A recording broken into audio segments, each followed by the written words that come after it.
We have to have some personal responsibility, but we also need government intervention. But even as important as government intervention is attention to culture. That culture plays just as large a role as that government intervention.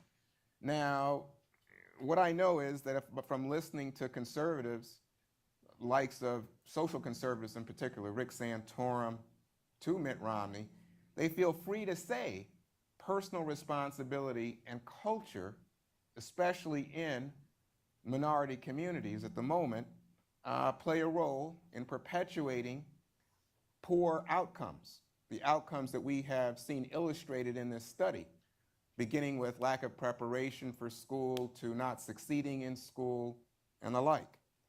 On the other hand, I know that Democrats, liberals are reluctant to embrace that position, even as Pathways suggested, that personal responsibility, culture are required to produce greater opportunity.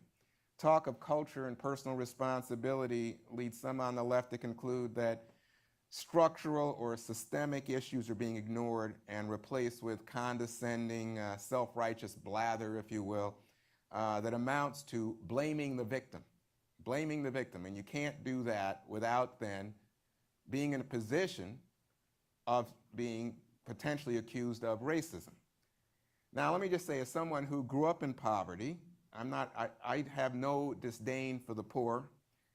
I'm not even trying to feign any understanding of struggle. And by the way, I got in big trouble during the Republican convention when I said that I thought that Mrs. Romney's speech, in which she was going on about their struggles as a young couple, and that prompted me to call her a corporate wife, and people are still upset with me about it.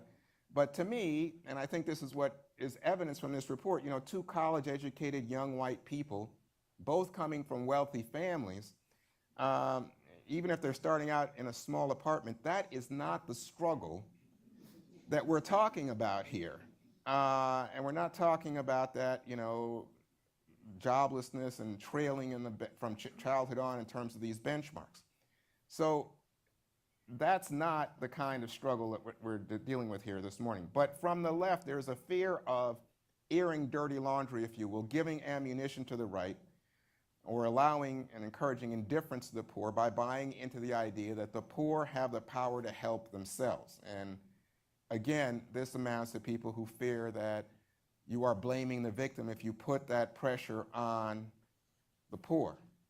But I do not see this as blaming the poor. I think it's better to think of it, and I think it's absolutely critical, as shifting the culture, and better to say it's about empowering the poor to help themselves, to advocate for themselves, to organize, to build coalitions, to help to save their own families and children.